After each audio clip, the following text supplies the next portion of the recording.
have to be people that you establish trust with. And you have to be a person that they can establish trust with.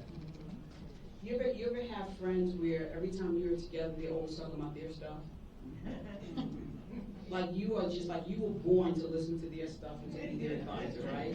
But they never listen to your stuff. It has to be this equal relationship. Your girlfriend should be able, or your friend should be able to look at your face and say, "What's wrong?" I can tell something wrong. No, nothing. Yeah, I can tell something's wrong. What's up? Right? You can tell just in the look or the voice or whatever it is, right? That's what I'm saying. Those are the people that you have to spend your time with. Those are the people that spend most of your time with. And we don't do that. We spend time with the people who just, you know what I'm talking about. Well, after reading your book, you'll identify friends if we don't have them. And here's the other thing, it may not be a family member, right? So your sisters are not literally your blood sisters. They are people you've selected along your journey. That's a really good question. That you've selected along your journey and connected with, and have grown deep, trusting, confidential, sharing whenever you need to relationships with. I think I used to say this to Kirby, he would crack up. I used to say that, you know, God give you friends because he's saying, I'm sorry about your family members.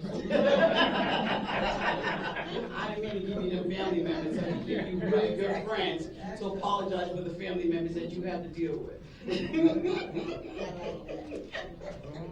So I'm going to tell you in my situation, you know, my friends are closer to me than my family. It's the truth. And you know what? Okay. It used to bother me, Yeah. but it really doesn't bother me anymore. Like, I think if you were to say, okay, answer a question about that, you have my biological family here and my friends here, my friends will be able to handle more questions accurately than my family will be able to. It's like when you go for Christmas, Thanksgiving, and Easter, that's when you see family. But the hard stuff is when you have your friends. So we're going to transition to another question. Yes, the thing is up. Gotcha. All right, who else may have a question? Yes. Donna, thank you. Donna, how long took you to write a book? Oh, 2 years. 2 years. Is that Did a long everyone hear time? the question? I don't know how to gauge that. Is that 2 years a long time? No. I don't know. The question was, how long did it take for Donna to write her book? Yeah, it took, so I told you I started writing. I got to tell another quick story. So, we call her Neek. So Neek, I said to Neek, I was working in the bank and we were transitioning. Another company was taking us over. So I said it's time to get my resume ready, right? So I called up Neek and I go like, Neek, I need somebody to rewrite my resume. And she goes, I got someone. I'm like, good. So I called the person that she did, and she says, well, send me your old resume, and I'll revamp your new resume. I'm like, okay. Now, in the back of my head, I've always been wanting to write this book about my family, so this is in the back of my head. So she goes, so she takes the resume, and she does it, and it's like, this is kind of like a generic resume. It's not really like, it's not really, doesn't speak to me. So she says, oh, her name is Kim. She goes, oh. She says, well, tell me a little bit about what your story is. So I tell her my story, like, my professional story, the whole thing. I said, but, really I want to write a book. And she says, well, that's really what I do. So I hired her as my writing coach. And now she's a soul sister.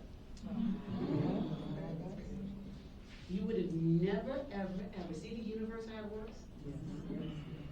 So what happened, I got to say one thing about the universe.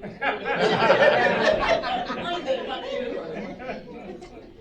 This is important. This is so important if you don't want to work with anything else. Put religion on that side of the wall. Put spirituality on this side of the wall. And what happens is, the universe is neutral. That's why I say stop waiting for the tap, because the universe is neutral. What do I mean by the word neutral? What happens is, if you have the right vibrations and you spend all of your time thinking about the things that you want, not your fears, not your angst, all of that stuff, the universe will deliver to your door exactly what you spend your vibrations on. So if you are vibrating everything going wrong in your life, guess what's going to happen? It's going to keep going wrong in your life. If you vibrate on all of the things that you want and just put that as a clean vibration, guess what? The universe is not picking favorites. I think we get that so backwards. So how do I connect with the universe which is really my question. My question when I was going through my research is, wait a minute, so what I have to do is clean up my vibrations and really only spend my energy thinking about what I want? Oh, okay, meditation. Get quiet with yourself. And when I did the quiet with yourself, I realized how many negative thoughts that I had churning in my head for years, decades really. And then when I began to really recognize that, okay, so my job is to clean up these thoughts that are rolling through my head. My job is to put on the table only what I want. Only what I want. I want to be a regional manager. Guess what? I got it. Does that make sense? Oh, I want to be a life coach. Guess what? I got it. Oh, guess what? I want to start Empower Souls. Guess what? I got it. Do you see where I'm going? So whenever in one of my books I talk about, do not come to me with your pity party because I don't have time for you. Because your pity party is going to keep me from putting my vibrations toward what it is that I want. So the people who really keep churning in their negative thoughts about themselves are the ones, the universe says, okay, you don't have enough money to pay your rent? Okay, I'll make sure that happens again next month.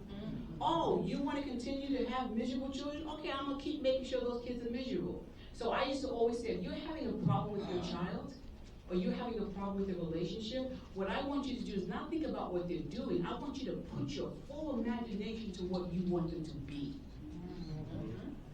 Right? I want you to go so deep into your imagination that you can't make a distinction between the child that you see and the child that they are. And when you do that, you start to see that things start to slowly change on their end. What do? We put our fears on the table with our kids and our family. We put all of those fears on the table, and you wonder why it keeps churning at you. That's the reason why it keeps churning. Right? You got to put always your imagination toward what you want, whether it be something good for your kids, something good for your parents, something good for your siblings. Be so deep in your imagination that you honestly cannot distinguish between, okay, what's my reality? Does that make sense? I'm sorry, my fingers up. And so, yes, ma'am. We would have time for maybe one more question. Okay. And one. Do we have another question in the room? I'll ask the question. Yes. You were talking about your family. That was one of the most difficult areas to get through when it came to the book. So how did that go? Are they here?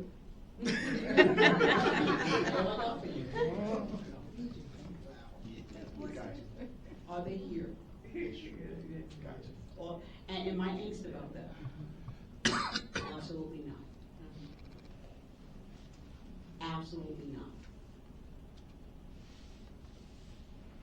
We have to sometimes let shit sit wherever it sits and be okay with it. Because at the end of the day, my soul, my heart is full because look at all of you here. Because my situation